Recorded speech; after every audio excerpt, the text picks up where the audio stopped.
Good day, greeting drafting students of Davila National High School. So, ituturo ko ngayon yung create ng ating window. But before that, copy natin yung ating layout.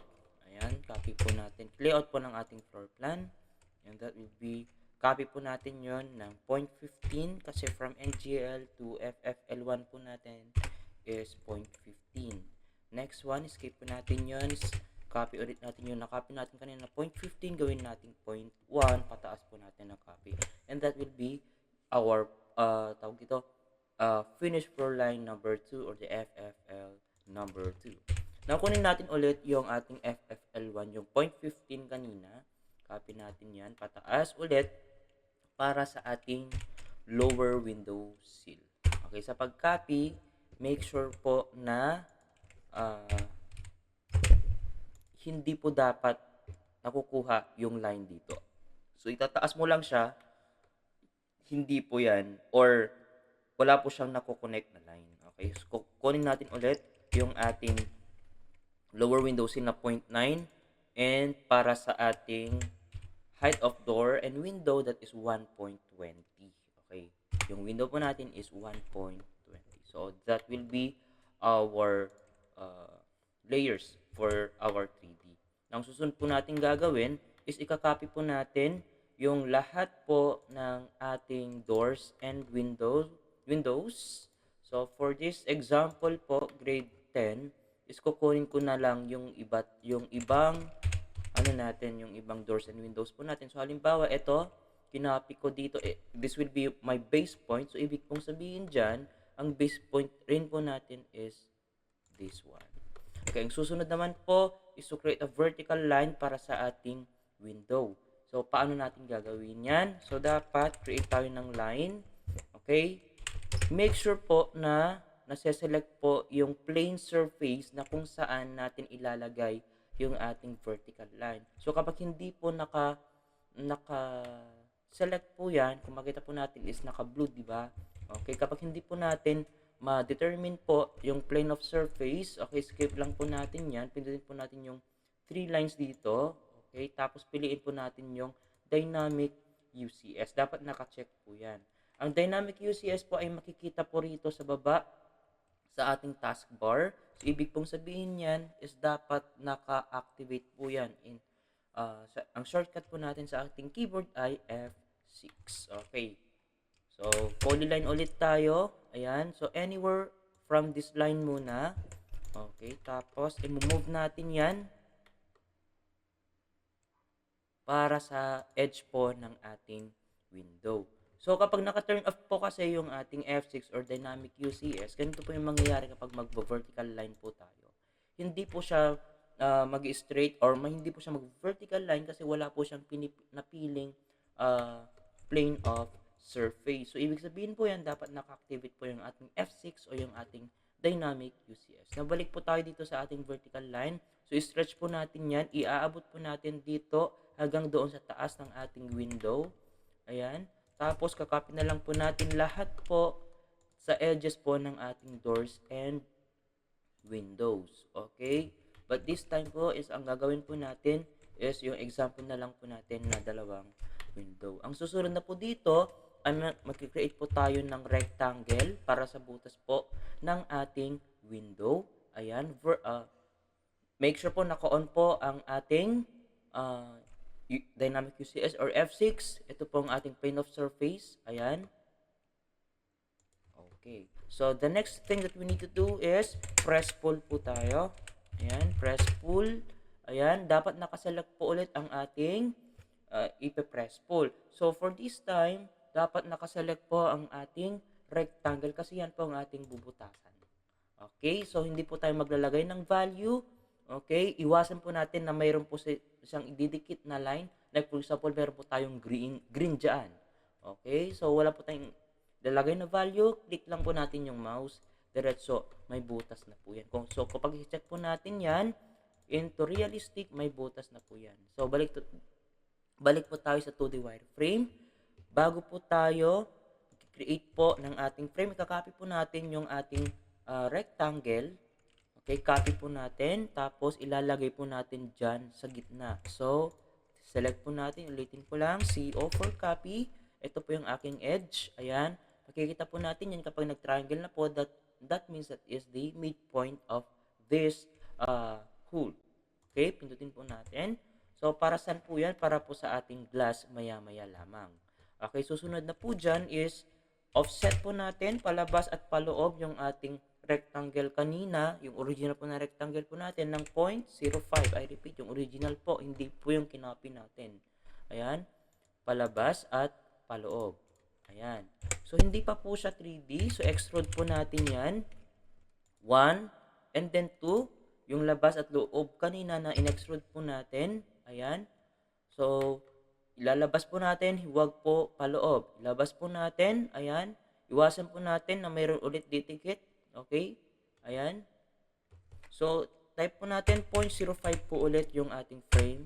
So, ibig pong sabihin yan, kapag titingnan po natin sa ating realistic, nawala po yung butas. So, paano gagawin po para matanggal po ulit yung butas? Or magkaroon po tayo ng butas. So, subtract tayo. Ayan. Subtract. Yung pipilin po muna natin is yung outside the frame. Tapos, pindot po natin yung enter. Ayan. Okay, ulitin ko lang. Ayan, subtract. Sa labas, enter. Sa loob, enter. So, i-check po natin. Ayan. So, meron na po tayong frame ulit. Ganun lang po kadali yung ating window. Ito naman po is extrude po naman natin yan. Paloob po. Ayan. Paloob ng 0.05. Ganyan po, or yan po ay para sa ating glass. But before that pala, okay, undo po natin. Wag po muna palang tawag dito, i-extrude paloob kasi kukunin muna natin yung half po ng ating window. So, halimbawa, this one, ito po yung ating rectangle. Ayan. So, hanapin po natin yung kanyang midpoint. Ayan po. Ang midpoint po natin, ang ilalagay po natin na radius is 0.025. Ayan, 0.025. Extrude po natin siya pataas. Ayan. Tapos, ang height po natin, same po ng ating window, 1.2 or 1.20.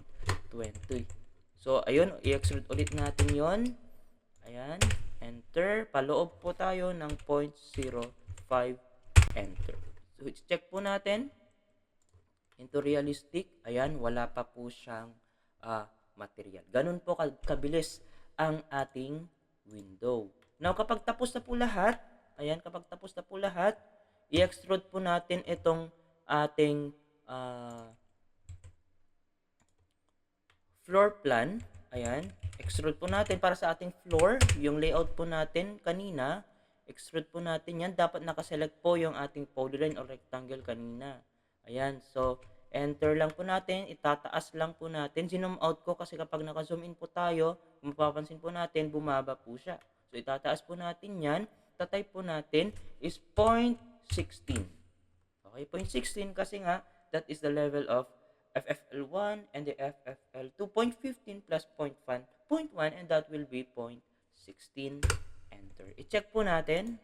Ayan, realistic ulit. So, makita po natin, yan, meron na tayong floor.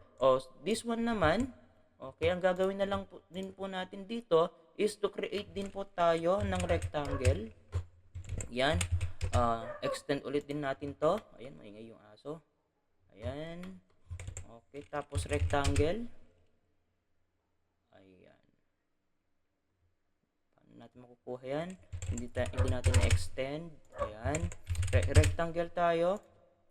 Ayan. Okay. Tapos, hanggang dito. Hanggang makaluban, detay, natin. Okay lang met, kasi malang dan met, deta ubing. No pala.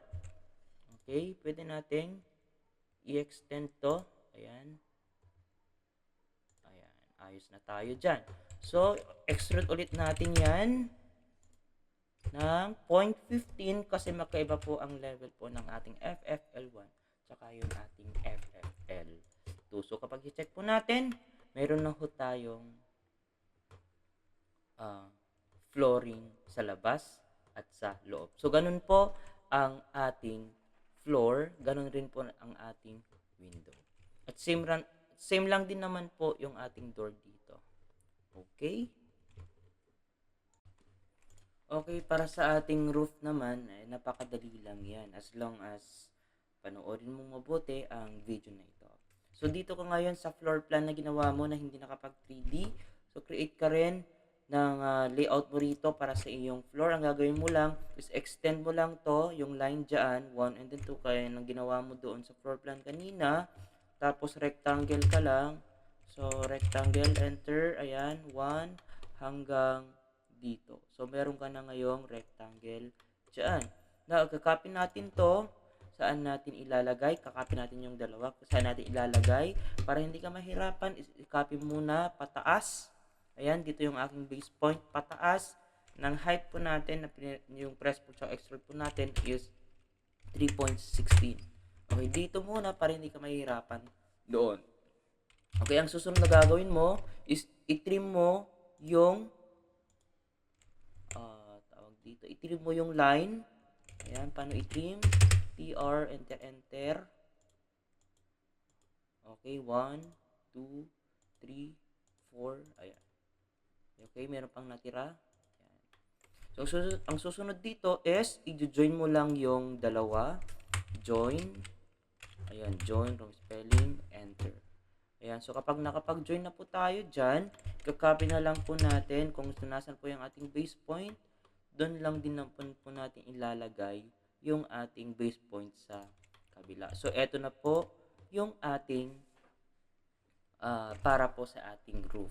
Now, i-offset po natin yan into 0.9 or 1 meter, pero ang gagawin ko is 0.9. Enter. Ayan, pwedeng 1 meter ha. Pwedeng 1 meter para po sa ating eaves or overhang. Okay, offset po natin yan into 0.9. Ayan. Tapos, ang susunod na gagawin natin is, ika-copy muna natin, copy muna natin yan pataas ng 0.1. Ayan, pataas muna ha. So, this will be our ceiling part po ng ating bahay. Pero hindi pa natin yan na-extrude. So, ang gagawin po natin na susunod ay, ayan, para po sa ating roof. Napakadali lang yan. Ang gagawin na natin ngayon is extrude. Ayan, extrude po natin to. Ayan, extrude po natin siya ng mamaya. Kung makita po natin dito sa baba, meron tayong taper angle. So, yan po yung pipindutin po natin. Or, habang nakataas po yan, just type T or T. As in T square dito po sa ating keyboard. Then, press enter. Tapos, ilalagay po natin dito ay 60 or 60 degrees. Enter. Ayan. Tapos, ang type po natin ngayon dito ay 0.7 muna. Okay, 0.7 muna tayo. Enter. Yan. Now, meron tayong first part po ng ating roof. Now, ang susunod po natin gagawin is from dito, offset faces. Ito po yung ating arrow pababa. Pindutin po natin yung offset faces or yung naka-default po yun ng extrude faces. So, palitan po natin yan ng offset faces. Ayan, pindutin po natin yung top po ng ating roof. Ayan, na-select po natin yung roof. Tapos, enter. Tapos, any corner po. Ayan po yung ating any corner. Ayan, tapos, taas po natin. Ayan. So, exit lang po tayo, tapos exit. So, tapos na, meron na tayong roof. Kung makita po natin, ang una nating gagawin muna is hip roof. Ayan, meron na tayong roof.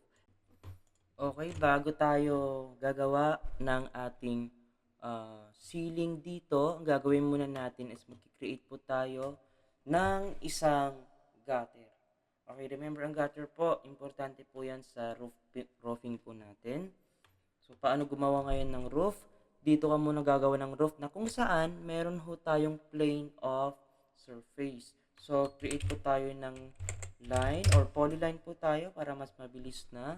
Kung makita po natin, ito po yung ating plane of surface. So, mag-stand po yung ating pag-create po ng ating gutter. Ayan. ang gagawin po natin is polyline, enter, 0.05, enter, tapos another, okay, pa-incline po tayo ng 0.05, enter ulit tayo, then pababa tayo ng 1, gaya ng ating ginawa noong kayo ay nasa elevation, 1, or 0.1 rather, 0.1, enter, then another 0.1, pa-incline po tayo, ayan, enter, tapos pababa ulit tayo ng 0.05, enter, tapos pa-incline ulit tayo ng 0.05, enter, tapos pataas po tayo ng 0.2 and that will be the height of our gutter. Tapos i-close na po natin yan. So makakabuo po kayo ng ganitong shape, and of course ang susunod po na gagawin natin is F, enter, R, enter, and 0.1, enter, kasi ito po yung size natin kanina, 0.1. So ulitin po natin, 0.05, 0.05, 0.1, 0.1, 0.05, 0.05, 0.2, and 0.2 para ma-close. Para curve po yung ating gutter, F, enter, R, enter, 0.1, enter, ayan, 1, and then 2. So, i-move na po natin to, move, enter, tapos ilalagay po natin dito. Okay, so bago po natin ilalagay po yung ating ceiling line.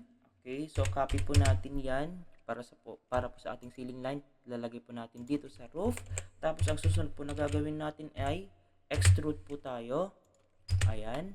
So ginawa po natin kanina ay taper, pero ngayon is path, or pindutin po natin yung P sa ating keyboard, P, enter, at meron siyang path na kung saan susundan yung kanyang pag-extrude. So P, enter, tas pilin po natin yung ating kinapi kanina. Ayan. So ibig pong sabihin, kapag titingnan po natin dito sa ating realistic, meron na ho tayong gutter. Okay? Naintindihan? And of course, para po sa ating para po sa ating ceiling line, okay? So right click muna pindutin muna natin tong ating gutter. Right click po tayo, isolate. So ibig pong sabihin, itatago muna natin para makita po natin yung line kanina. Hide object po tayo, tapos extrude, gaya ng ginawa natin kanina, extrude. Ayan, pa. So, paano maibalik yung gutter? Right-click po tayo, isolate, then end object isolation. So, ibig pong sabihin, nabuo na po ang ating bahay. Okay? Ayan. Okay? So, okay na. Okay na to.